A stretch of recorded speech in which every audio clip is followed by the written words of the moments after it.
Queridos amigos, queridas amigas, yo me llamo Jesús Guzmán Mora y soy profesor asociado en la Facultad de Educación de Ciudad Real en la Universidad de Castilla-La Mancha.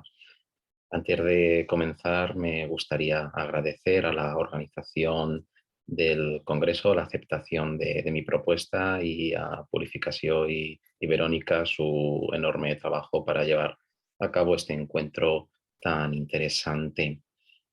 Mi ponencia, que va a ser muy breve, se titula El cuerpo femenino subalterno, la discapacidad de Nora en la novela Yo no sé de otras cosas de Elisa Levy y publicada en el año 2021.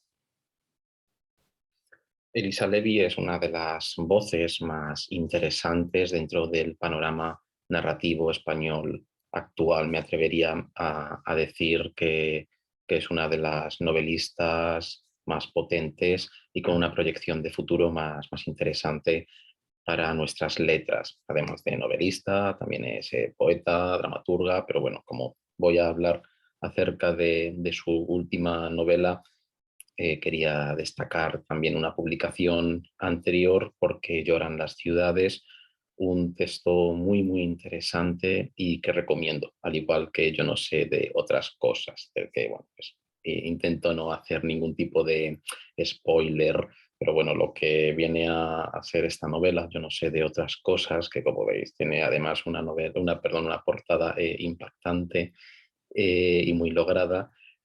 Es, bueno, pues es un monólogo interior, una narración del personaje de Lea, que en realidad es una conversación con un señor dentro de un ambiente rural bueno, que tiene algunos aspectos de difícil definición, incluso que pueden ir más allá del realismo según lo conocemos, ¿no? Lo que hace Lea principalmente es contar su vida, ¿no? Lea es un personaje joven y bueno, pues su familia, a mí el personaje que me interesa principalmente es el personaje de su hermana, el personaje de Nora, porque Nora pues, es un personaje que tiene una discapacidad y creo que su representación, como vamos a poder ver a lo largo de esta charla, es sumamente interesante porque consigue ir más allá de ciertos aspectos bueno, que podrían incluso venir determinados a lo mejor por prejuicios propios del lector. La representación de la enfermedad, como señala Romero Mercado, es algo que recorre y atraviesa la historia literaria desde sus inicios hasta nuestro tiempo contemporáneo, ¿no? Podríamos ir desde la Ilíada, podríamos empezar evidentemente, perdón, también con la Biblia y bueno, pues pongo un punto final o un punto y seguido en el texto de Saramago, pero es algo que continúa hasta nuestros días, ¿no? Ya sea un tema principal o un tema tangencial dentro de las representaciones literarias, ¿no? Además, esta selección de textos que hace Romero Mercado me parece interesante porque además son textos que forman de una manera u otra pues, parte del canon, ya sea el canon de las literaturas nacionales o el canon que va más allá, ¿no? El canon literario occidental, el canon literario a nivel global. Pero también hay textos secundarios, subsidiarios, donde la enfermedad está presente. Puede que en la literatura española, como he tenido oportunidad de estudiar en trabajos en comunicaciones muy recientes, la representación de la enfermedad esté cambiando y no se esté orientando tanto hacia el plano de la ficción, sino que vaya más hacia la literatura del yo, ¿vale? En estos dos textos son simplemente una pequeña muestra de algo que cada vez pues, tiene un alcance mayor dentro de nuestra literatura. En el caso de Fármaco, de Almudena Sánchez, es la representación, es la narración, perdón, mejor dicho, de su depresión. Y en el caso de Raquel Taranilla, Mi cuerpo también, que es un texto del año 2015, pero reeditado recientemente, es la experiencia de la autora del cáncer que tuvo, del cáncer de sangre que tuvo la autora mientras escribía su tesis doctoral. Lo que propone Raquel Taranilla en este texto y que también se puede aplicar a Almudena Sánchez y que yo creo que traspasa el plano literario para también, bueno, pues convertirse en una cuestión más teórica, es que este tipo de textos, pues bueno, vendrían a representar una historia alternativa, real, mucho más próxima a la que viene fijada en el historial médico de los pacientes, es decir, todas las enfermedades son escritas, tienen una escritura médica, pero no todas tienen una escritura que vaya más allá de lo médico, es decir, donde el paciente pues, bueno, pues relata su propia experiencia con su sentir, su padecer y su visión de la misma. Pero sí que es cierto bueno, que cuando Elisa Levy quiere representar a través del personaje de Nora la discapacidad, no está aportando pues una novedad a lo mejor dentro de la literatura española, porque sí que es cierto que Cristina Morales tiene una novela, lectura fácil, además bastante muy aclamada, ¿no? Muy bien recibida por parte del público lector, también por parte, perdón, de la crítica y también por la academia, donde, bueno, donde el tema central precisamente es este, ¿no? Es el tema de la discapacidad y me gusta mucho esta cita de María Ayete Gil porque bueno, creo que viene a representar algunas cuestiones que yo muy de pasada y al final de esta comunicación toco, ¿no? Pero bueno, dice que bueno, pues como dice, ¿no? Pues María, pues el aparato represivo de Estado de la Administración y de los tribunales busca, ¿no? Mediante la violencia médica, transformar un cuerpo desobediente que transgrede las normas de convivencia estipuladas por el sistema en cuerpo dócil. Esto es, en cuerpo disciplinado e integrado, en otras palabras, institucionalizado. Es muy interesante porque, claro, aquí ya estamos entrando directamente en la cuestión del cuerpo. Es una de las preocupaciones, ¿no? Que últimamente pues sí que me abordan más dentro de los estudios literarios, ¿no? Ver qué sucede realmente pues, bueno, pues con el cuerpo del enfermo, ¿no? Que es el que va a alojar precisamente a la persona. Entonces, ya entrando un poco en materia dentro de la novela y del estudio del personaje, de las pequeñas notas que quiero aportar, pues bueno, me interesa también esta idea que traslada Susan Wendell, donde dice que, bueno, que la cuestión, ¿no? En este punto dentro de las personas, ¿no?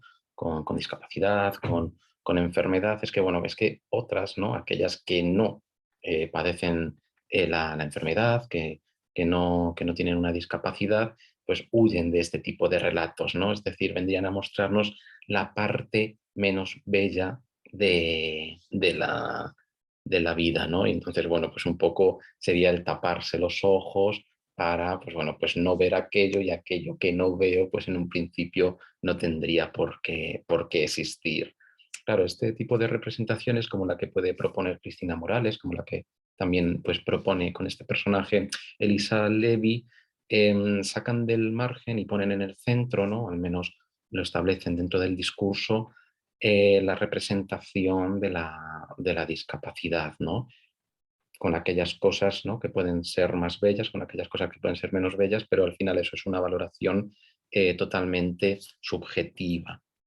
Entonces, esto dentro de la novela, iré ofreciendo algunas pequeñas citas, además con el subrayado, para que sobre todo pueda centrar la persona que escuche esta comunicación su atención en ello, pues para Lea es muy interesante, ¿no? Lea está, como decía antes, pues bueno, pues narrando, es la narradora de la novela y bueno, pues hay un momento en el que pues ella tiene que levantar a su hermana y la trata de una manera muy cariñosa, ¿no? Pues dice, ay, Norita, que tan silenciosa que eres, tienes más de planta que de animal, ¿no? Utiliza esta idea, pero bueno, me gusta esa parte de Norita, ¿no? Tratarla así y justo lo que dice más abajo es muy interesante, ¿no? Porque ante, bueno, pues una representación, en cierto modo, ¿no? Pues de la fealdad, ella dice todo lo contrario, ¿no? Dice, Norita, qué bonita te despiertas los días de sol, porque yo a mi hermana le digo lo guapa que está.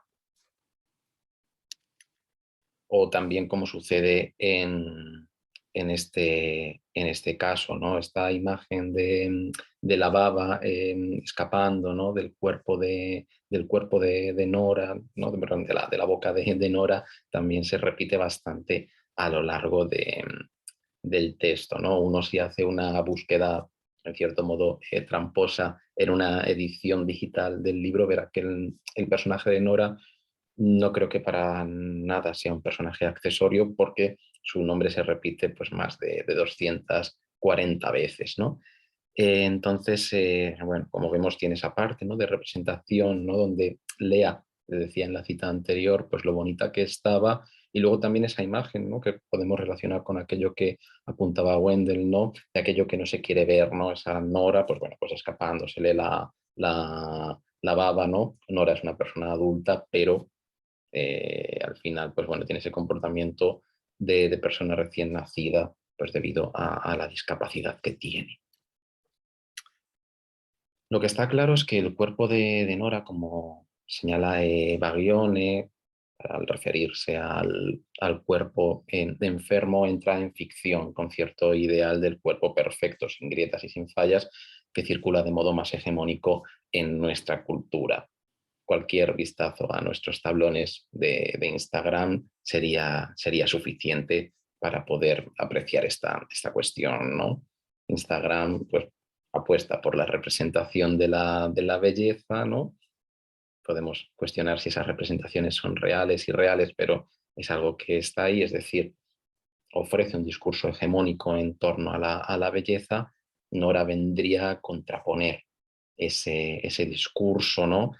Vendría al fin y al cabo a ser una representación contraria a lo que, bueno, pues señalaba Humberto Eco respecto a aquello que debía esperar el viajante, ¿no? Del, del futuro cuando mirara, ¿no? Hacia nuestro tiempo, ¿no? Aquello que tiene que ver con la belleza, ¿no? Pues la orgía de la tolerancia, el sincretismo total y el absoluto e imparable politeísmo de la belleza, ¿no? Es decir, la representación de Nora, el cuerpo de Nora, no sería, digamos, pues el recuerdo que debería quedar, ¿no? Pero en cambio queda a través de su inserción dentro del discurso por parte de la autora en la novela.